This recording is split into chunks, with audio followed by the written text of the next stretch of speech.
Hello, you made it. We're on month 12 of your Queen of Diamonds journey, and I know some of you have already finished, so kudos to you. It's so exciting to see all of what you've done and how far you've grown and how much you've learned with this. So way to go. Pat yourself on the back, because it wasn't that long ago that I thought that the people who English paper pieced were absolutely bonkers in the head, and I seriously was like, why would you ever hand piece a quilt? There's no reason to do that in the age of having machines.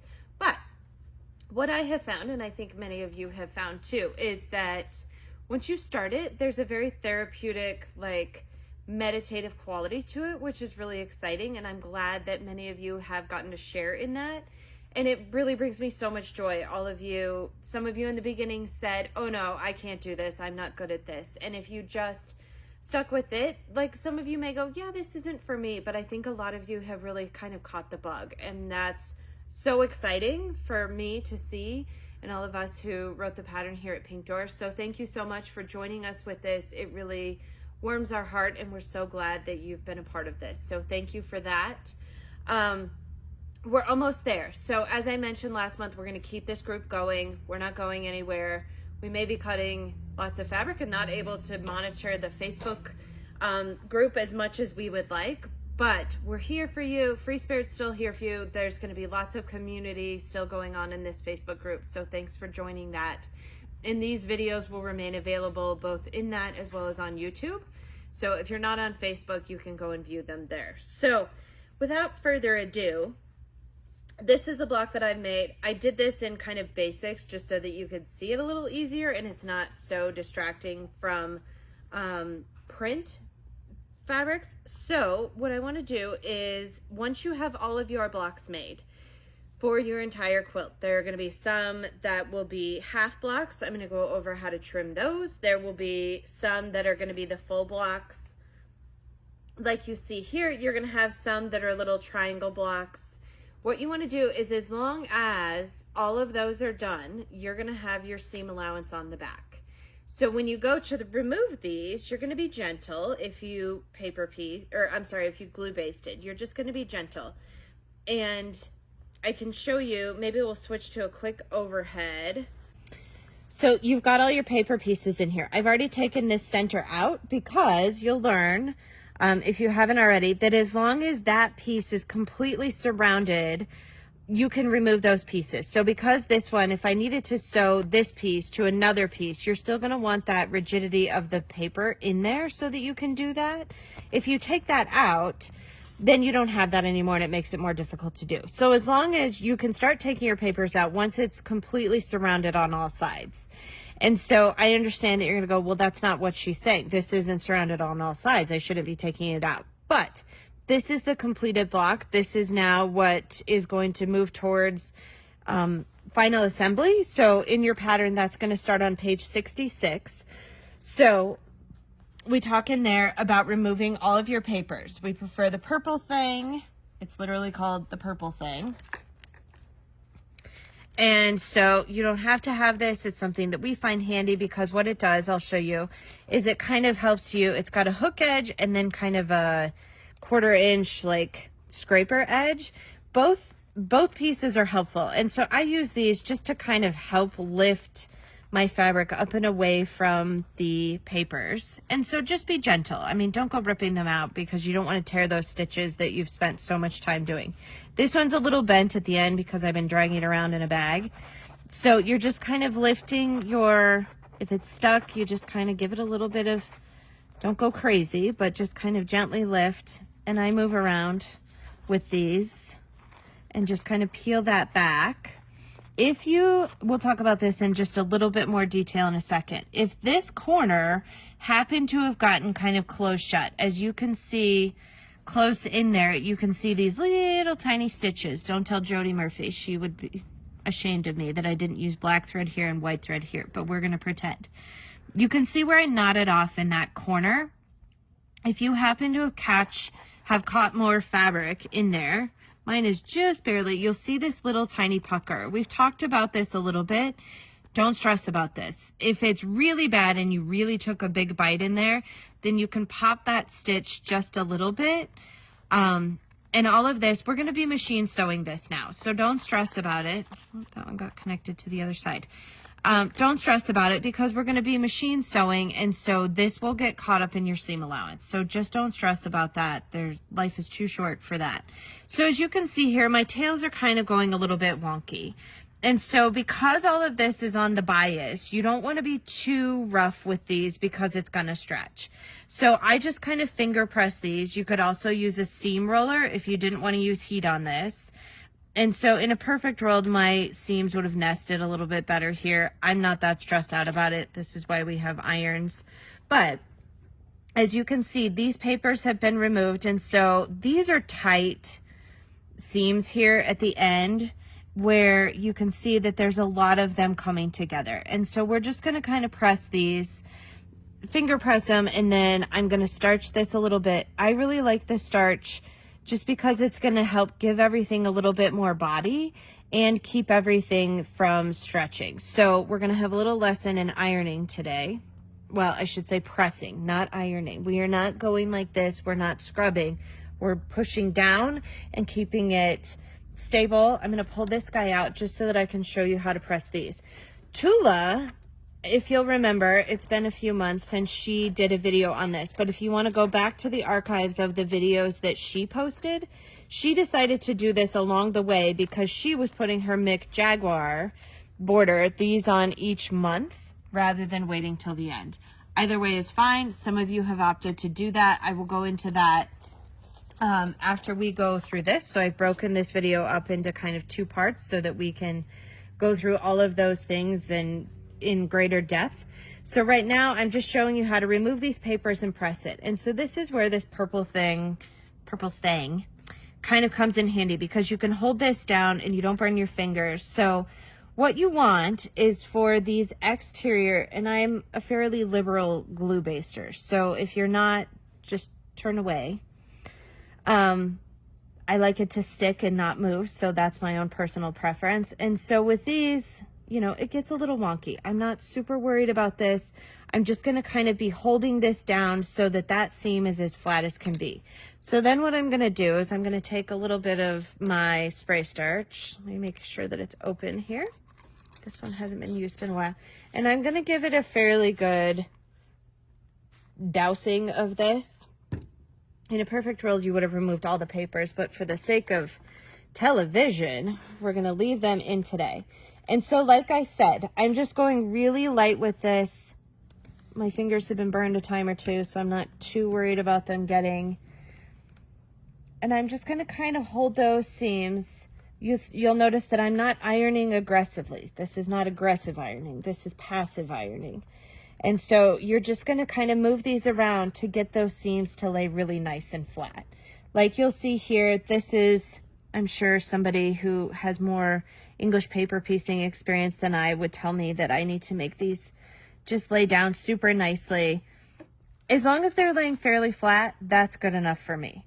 Tula's, the back of her quilts are absolutely gorgeous, and this is something that I strive to do myself.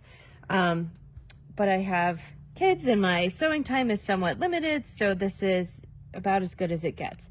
So same thing, I'm just trying to get these to lay as flat as possible here. This guy, and I'll just kind of keep working this. I'll come back over and go, okay, well that, I wanted to lay just a little flatter there. And so I like these little irons because the front is got a point on it, and so you can get in there a little better. If you need a little more starch, you can certainly add that. And so you're just kind of going along, making sure these are as flat as can be. And then I'll just go ahead and pull this piece out now, just for another demonstration of that.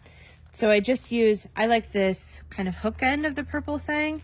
You don't have to have this. I'll pretend like we're not using it, and you can use your fingers. Well, see, it lies.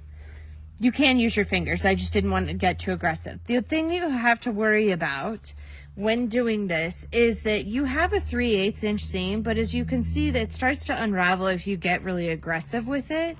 So you just want to be kind of gentle. If you're doing this without a purple thing, if you don't have one, don't feel like you need to go out and buy one. They're fairly inexpensive, and it's a great just general purpose sewing tool. But if you don't have one, don't feel like it's a must-have tool. You can kind of just ease these back, pull your papers out. Some people like to reuse these papers. If that's something that you want to do, what you can actually do is just iron them flat again, and they're good as new. So as long as you haven't taken huge bites through your quilt or through your papers, you know, they're not perfectly flat, but they're just perfect for if you want to reuse this. If you want to make another quilt, you can just reuse all those pieces. Dry iron on that. Don't use steam because it will distort them with the moisture. So same thing here. I'm just trying to kind of fold these pieces out. If I've got a little rumple from the folding, then or from the sewing, then I'll just kind of ease that out. This is why one of these, you could certainly use one of the like By Annie stilettos or a regular stiletto, Tula stiletto, anything with a pointed tip. You just want to be careful not to rip through those stitches, obviously. So I'm just going to kind of finger press this, give it a little starch. You don't necessarily need that much starch, but for the sake of this, I'm just trying to show how this is going to happen. And same thing, you're just going to kind of place those in there with your fingers, make sure that they're laying down nice and flat. Your seams can be open for this exercise. It would be preferable that they are, just because they're going to lay flatter. So just kind of give it an iron. You'll see that if these are a little distorted there, all of this is going to get machine sewn. So just don't stress about this. We use this, I'll show you, Magic Premium Quilting and Crafting Spray. It comes in this like aerosol bottle.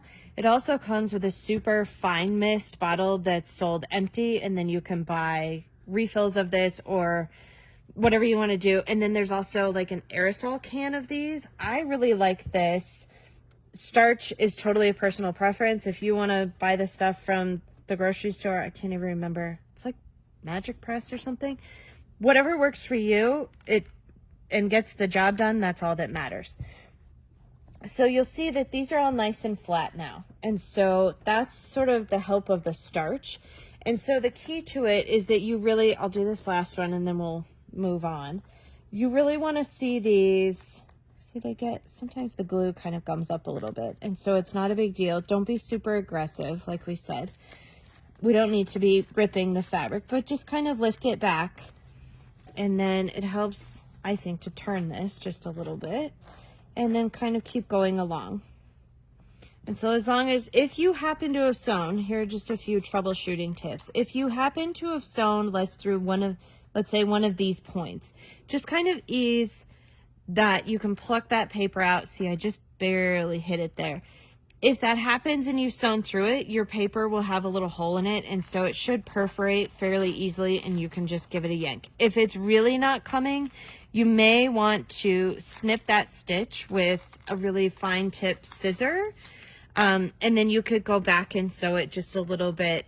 I will say that if you see antique quilts that are hand-pieced, they're not perfect. None of this is perfect. And even people who are like master English paper piecers, none of this, it's not done by machine. It's done by hand. So imperfections, while you don't want it to be totally wonky, don't stress about those. If you've missed a little piece and you can see a little bit of daylight through that, don't worry about that. It's really, truly not a big deal. If it bothers you, what you can do is just turn these back. You'll see the starch gave it quite a bit of body.